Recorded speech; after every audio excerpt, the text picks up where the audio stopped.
Hello, good afternoon and welcome to the Midday News.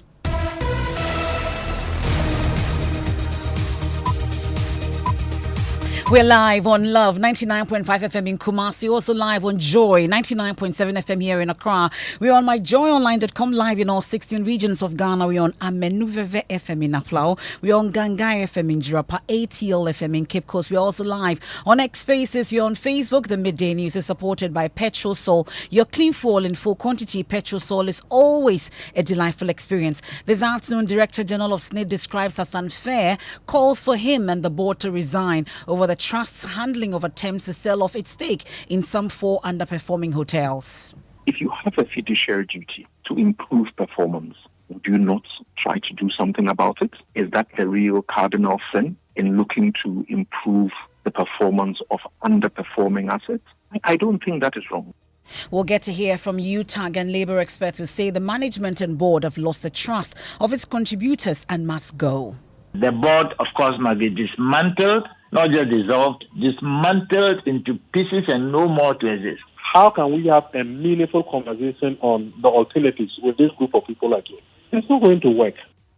The announced strike is, however, biting hard as government ministries, OPDs of some hospitals deserted, leaving persons in need of medical care stranded. I'll also take you live to the TUC head office for the latest on the stance. I want the Labour and the unions to fight for my rights and to make sure my rights are protected. And for that, there is no question. You came with your grandmother. What's her condition? She's having a cardiac enlargement and we need medical attention. That's the reasons why we are here. And then I said, me buy as well. I teacher me, ya mom, I check me. Also this afternoon, health experts in the eastern region and frantic moves to contain the outbreak of dengue fever. We are there as the Ghana Health Service issues an alert following the detection of 9 cases. We are engaging the community members, this assembly, traditional leaders, to inform them about the disease and then educate them on preventive and control measures. We have our Thirsty Community series. We'll take you to the Kasina Nankana West District of the Upper East region, where despite interventions by government, residents still travel long distances to fetch water from unreliable sources. In sports, Andrea Yu is calling for patience for young Black Stars team as they seek to reclaim their glory days of Ghana football. And I'll tell you all about what you missed at the second EcoBank Joy News Habitat Fair mini clinic that happened in Tema, where exhibitors gave exciting packages. That and more in this afternoon's edition of the Midday News. I am Emefa Apau.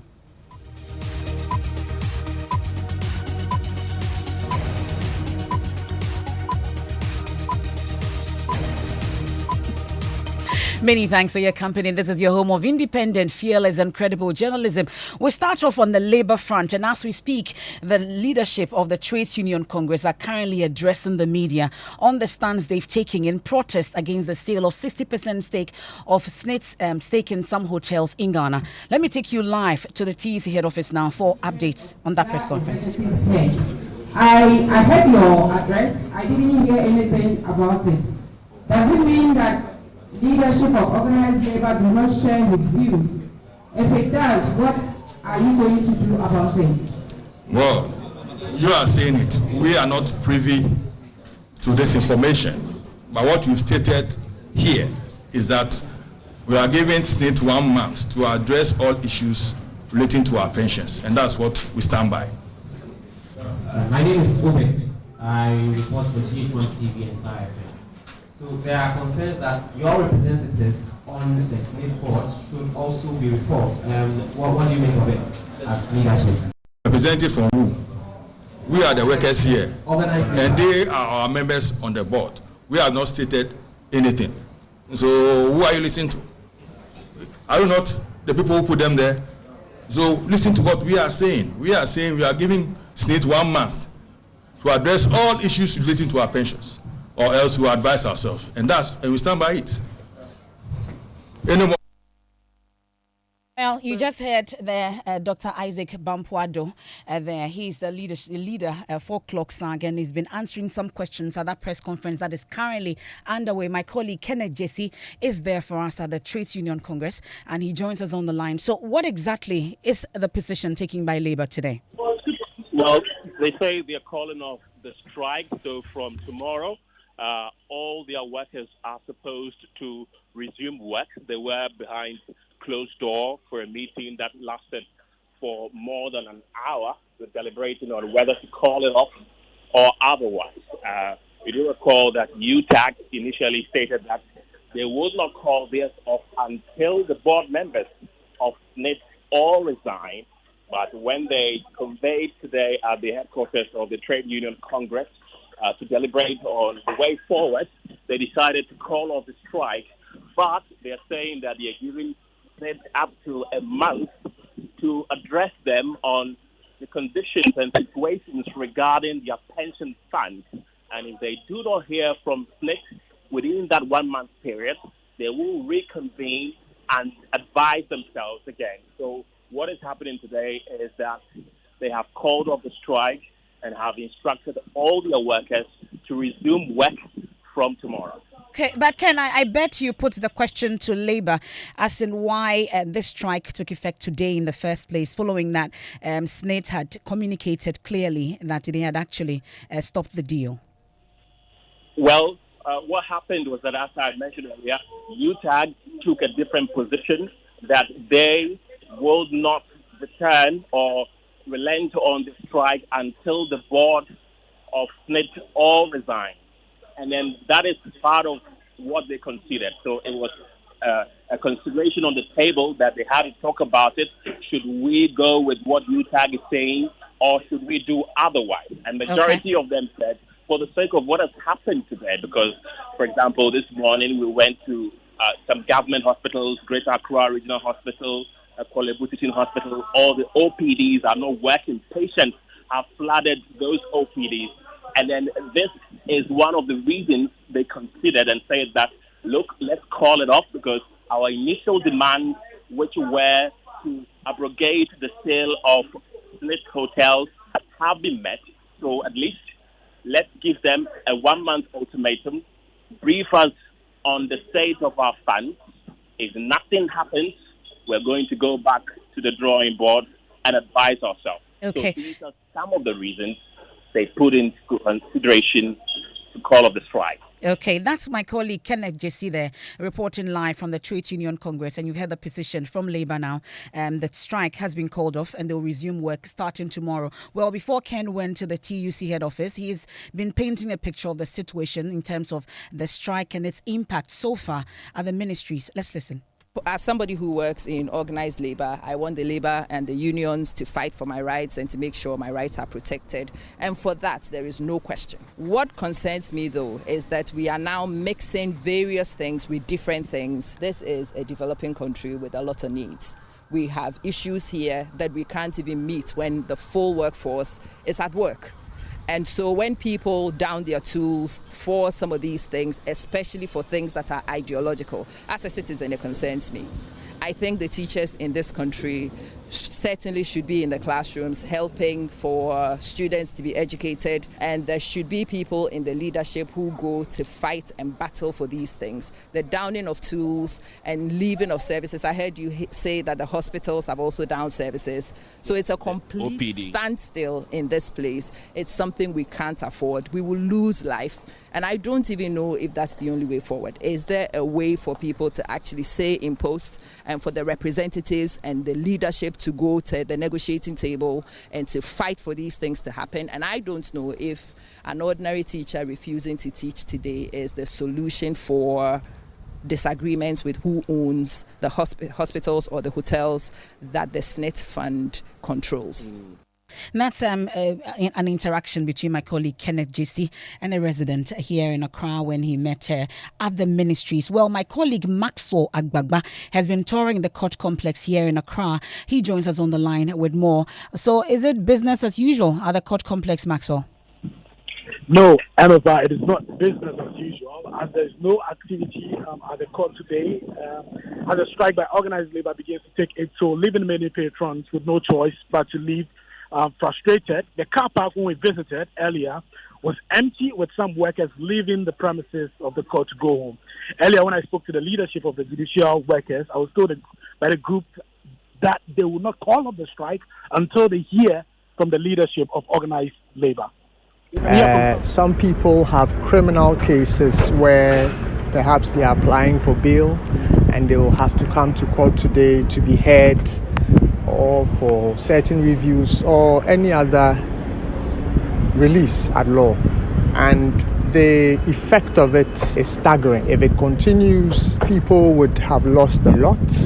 There are people who are seeking injunctions, restraining others from doing something. On account of this, they cannot be heard in court. Certain processes in court will have to be enforced on account of the strike. In fact, to put it bluntly, during this time, we have practically a state of lawlessness, just because people would continue to do whatever ordinarily the law, and when I say the law, I mean the courts, would have restrained them. So since morning, like 8 o'clock. Okay. Yeah, but it's not happening. I heard the judges are on strike, something like that. So everybody's going back home. So I didn't hear anything from my lawyer. Okay. That's why I came this morning. I didn't see nothing. Court is go on. Okay. But what did they tell you? I don't see anybody there. Well, Maxwell, you shuttled between the court complex and also the Kolebu Teaching Hospital. What did you find there? Well, at the Kolebu Teaching Hospital, nurses were partially working at the OPD, although I'm told it's not as effective as it's supposed to be.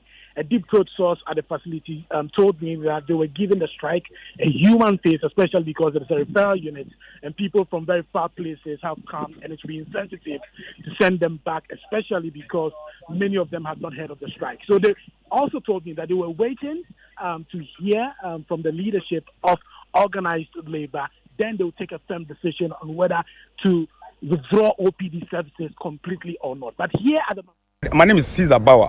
I'm the Health Service Workers Union Chairman, Kolebu branch, special branch. Okay. I'm going to you come here. Who are your members? So as at now, the orderlies, lift operators, admin managers, administrators, lab technologists, lab technician, X-ray technician, stores assistant, and mortuary attendant. I think we are more. So when you go around, you see that they are not working. All of them are not working. Oh no, we are not working. You go to the OPDs and see, we are not working. We have the letter from our mothers, that was Friday. Yeah. That we should convey to our members that we are not working. So this is what we are doing. Okay. That's why I'm on rounds going. So still we are not working. We are not working till we hear something from our leaders. Okay. Before we know what to do. Okay.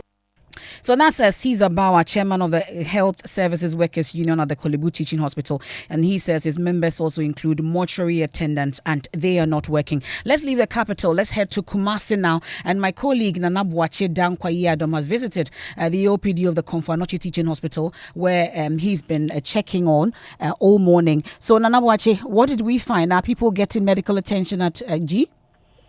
And if that is not the case at the Komfo-Anokye Teaching Hospital, these patients who are seeking medical attention would have to wait a while longer for their doctors to come in. But the nurses have directed them to stay on and wait for the TUC meeting to come to an end. Earlier on, those patients who travel from afar who came to the Komfo-Anokye Teaching Hospital told us that they are in critical conditions, but then the nurses have directed them to seek medical attention at private facilities. And so at the Komfo-Anokye Teaching Hospital, patients are not being attended to. This is what they told us when we engaged them. Whatever being the cause, the governments and the stakeholders involved should get on board as early as possible to be able to rectify this. Some have been here early as 4, 5, 3, and we cannot continue to have same situation at hand. You came with your grandmother. What's her condition? She's having a cardiac enlargement and we need medical attention. That's the reasons why we are here. And then I said, me buy so I teacher me ya mama ya check me sugar aye bibia mama ko tueska titi wo mo beba mbeba fe dey say TUC for wo mo ko nti nya obi hwe. Some patients there at the Komfo-Anokye Teaching Hospital interacting with my colleague Nana Boakye Dankwa-Yiadom. Let me take you to Parliament. Let's check on the situation there. Parliamentary Affairs correspondent Kweku Asante joins us on the line. Kweku, what's happening in Parliament? Well, it would appear the MPs themselves were also following in the strike of organized labor. In fact, when the House started sitting about 30 minutes ago, there were just about 20 MPs out of the 275 on the floor of the House. As we speak, a few of them have joined, making it about 40, but that is still way below the quorum number that Parliament needs to transact business. You will recall the very controversial matter of government signing a lithium mining agreement with Barara of Australia, and currently the minority are trying to block the laying of that agreement The Constitution says the mining agreement signed by the executive shall be presented to Parliament for deliberation and approval. Civil society organizations like Imani, ASF have raised concerns about the agreement, saying it is not in the best interest of the country. You also have people like Dr. Steve Mantiao, who said that the agreement is in the right direction. Last week, the government side tried to lay this airline. It was blocked by the minority. This morning, a similar attempt is underway to block the mining agreement. We have first heard from the Member of Parliament for Tamale Central, Ibrahim Mutala Muhammad, who has raised issues of quorum on the floor, says the House does not have the needed quorum to be able to transact business. As we speak, the Speaker of Parliament is trying to guide both sides, but it appears the minority have taken an entrenched position on this, saying they will not allow it, except to say that it should come before the Business Committee. They want more conversation to be had with the public civil society organizations before that airline will come to Parliament. Mind you, Parliament has just about 2 weeks before it will rise in at the end of this month. The minority said that is not enough time to scrutinize an agreement of this nature.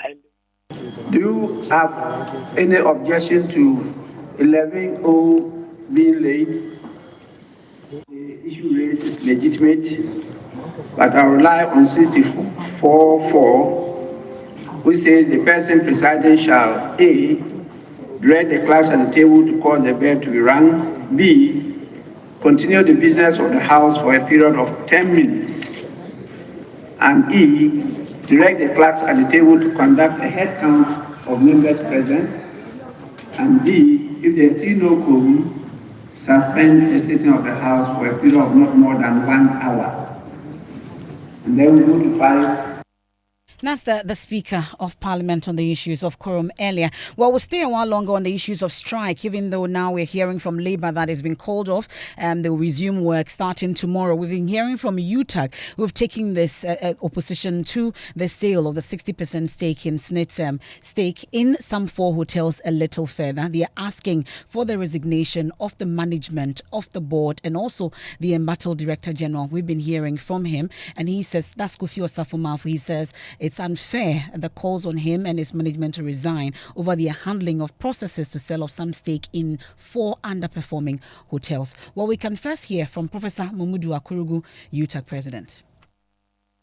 Just terminating a sale is not enough to address the underlying problem. Why did they want to sell the assets? So we are told that the assets were non-performing. How does the termination solve the non-performance problem? So we need to go beyond the termination to look at the issue of non-performance and how to turn things around. How do we do that with people who have been in charge for 3 or so years, who think that the only best bet for us is to get rid of the assets? How can we have a meaningful conversation on the alternatives with this group of people again? It's not going to work. And so to make progress, we believe that it's better they step aside and allow a new group of people that can, engineer and be more open to conversations on other alternatives than just selling the assets. Mr. Osafumafu insists it's an unfair call, but he will engage all interested parties on the best way forward. We are going to go back to the drawing board. The rationale at the time of lotting these hotels, and we lotted them with those in Accra, i.e. Labadi and La Palm being Lot 1, Lot 2 being the Cape Coast hotels, i.e. Elmina and Ridge Royal, and Lot 3 being the hotels in the Western region. We've come to this point. We will go back and re-examine it. And again, as I said, this is an issue of stakeholder engagement. We've terminated the process. The stakeholders and ourselves will then sit down and we would see how we progress. I think that in the heat of things currently, it would be wrong for me to suggest openly my thoughts, because that in itself could also go and raise other issues about, hey, he's thought of doing this again and he's doing this and he's doing that. No. Let's go back to the drawing board when we have a trauma environment, and then we will engage our stakeholders, arrive at a solution. I think what is important is that the status quo is not acceptable. The poor performance is not acceptable. That's the Director General of the Social Security and National Insurance Trust, SSNIT, Kofi Osafo-Maafo there, speaking to my colleague Elton Brobe. Let's turn our attention to health now, and experts in the sector, especially in the eastern region, are making frantic moves to contain the outbreak of dengue fever there. This comes after the Ghana Health Service issued an alert following the detection of 9 cases in some districts there. The officers have assured measures are being put in place to treat those affected and to prevent a spread. Kofi Siao has been monitoring developments there and will join us shortly. But first, let's get to know about this dengue fever, what exactly it is and how we can prevent it. Head of our health desk, Fred Smith, joins me in studio. Fred, please tell us about the disease. Well, according to WHO, dengue is a viral infection transmitted to humans through the bite of infected mosquitoes, and about half of the world's population is now at risk of dengue, with an estimated 100 to 400 million infections occurring each year. Now, while many dengue infections are asymptomatic or produce only mild illness, the virus can occasionally cause more severe cases and even death. So at least you talk about death, so it means that it's very dangerous. But to what level you talk about? Well, what makes it dangerous is that prevention and control of dengue depends on vector control, and there's no specific treatment for dengue or severe dengue. And early detection, they say, and access to proper medical care greatly will lower fatality rates and severe dengue among people. How then do we detect it in terms of symptoms? Well, so the symptoms include high fever, severe headache, pain behind the eyes, muscle and joint pains, nausea, vomiting, swollen glands, and rash. And if you're experiencing any of these, the advice is for you to visit the nearest hospital. That's the head of our health desk, Fred Smith, there giving us updates on that. Let's bring in our Eastern Regional correspondent, Kofi Siao. Kofi, what's really the situation? How are residents reacting to this development? The people I've spoken with confirm that they heard about the news both on the traditional media and the social media, even though they claim that they've heard there is no cure for it for now, but they are only waiting on the Ghana Health Services to put out the safety precautions out there so that they can adhere to it. That is what they've been telling me. I learned the Ghana Health Service has put in place in collaboration with the National Emergency team to outline strategies. And in my readings, I realized there is no known cure, but the patient is supposed to stay hydrated and live a healthy lifestyle and also prevent mosquitoes bite. Well, Director of Public Health with the Ghana Health Service, Dr. Franklin Esiedu-Bekwin, says steps are underway to deal with the issue.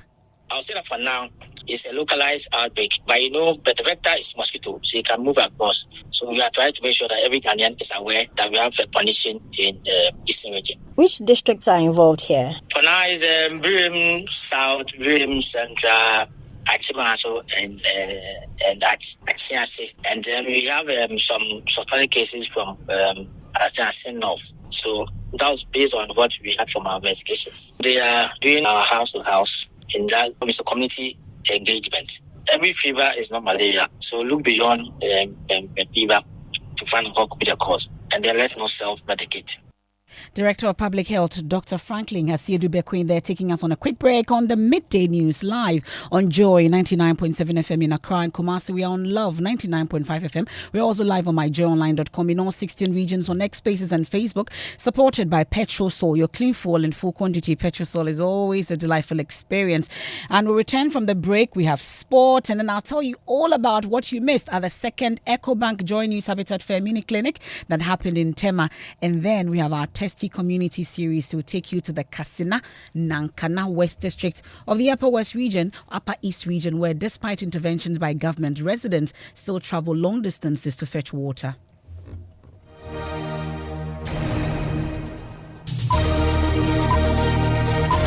This is what the Olympics is all about. Get closer to split-second wins. Closer to history in the making. Closer to your champions. The greatest athletic achievements of all time. Get DSTV to get closer to the 2024 Paris Olympic Games from 26 July to 11 August with 9 dedicated channels for the best coverage of every medal and every podium moment. On Supersport on DSTV, your home of entertainment.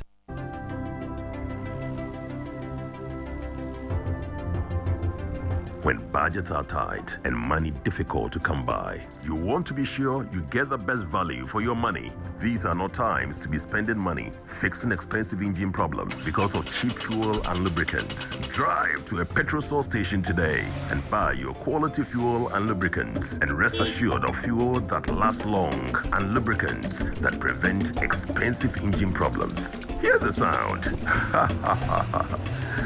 Petrosol, clean fuel in full quantity.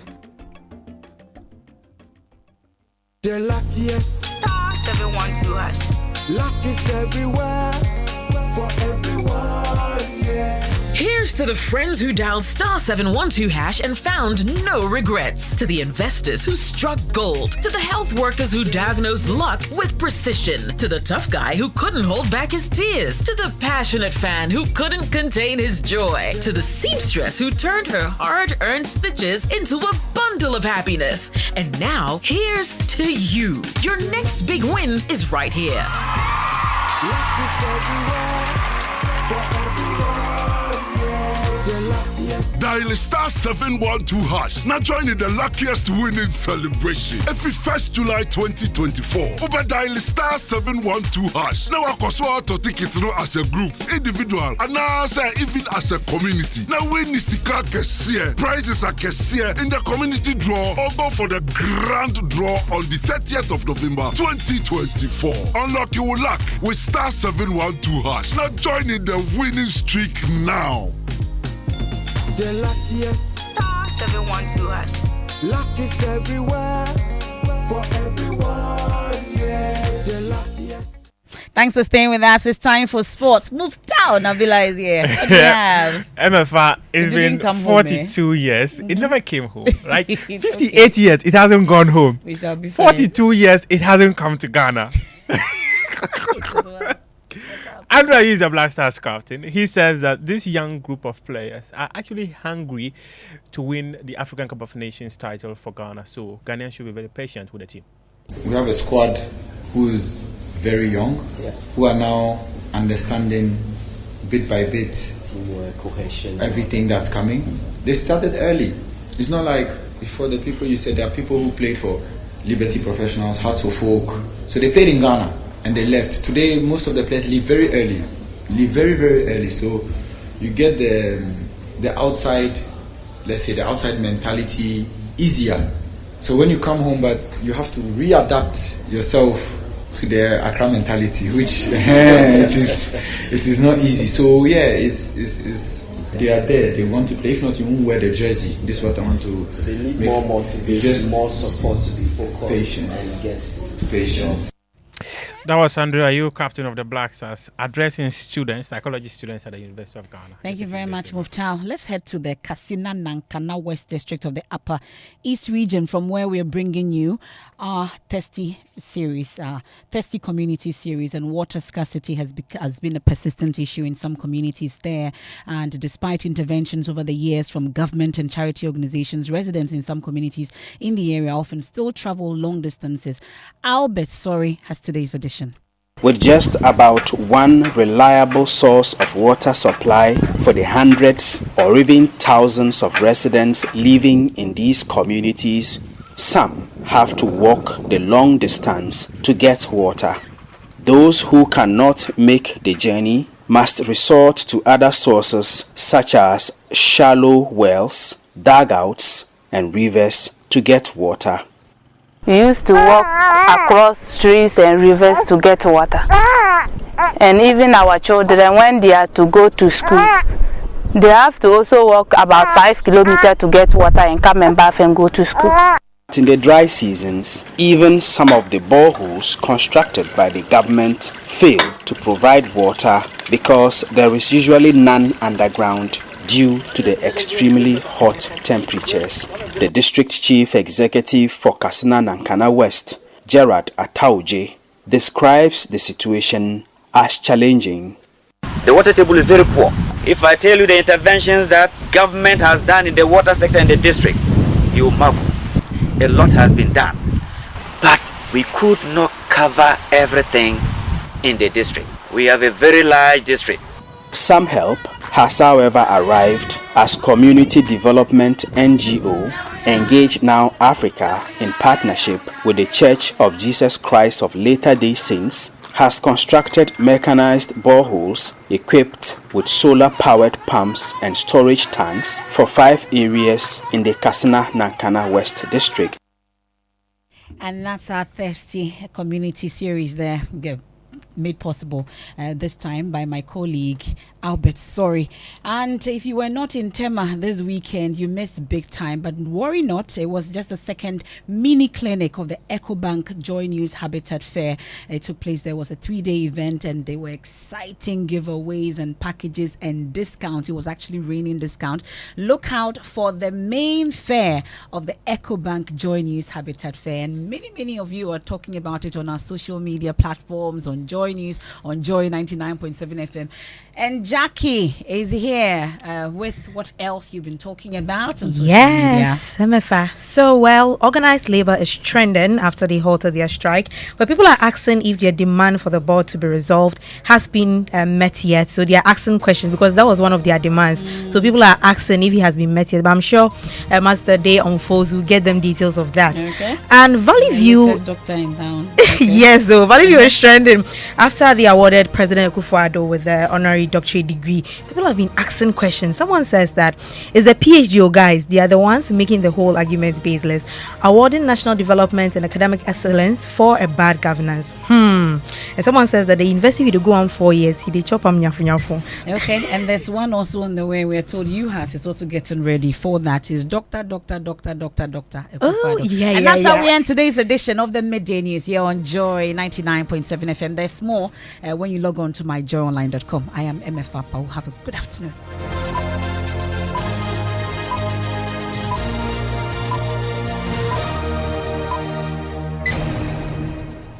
If home is where the heart is, then let's go home. Shall we? Let's go.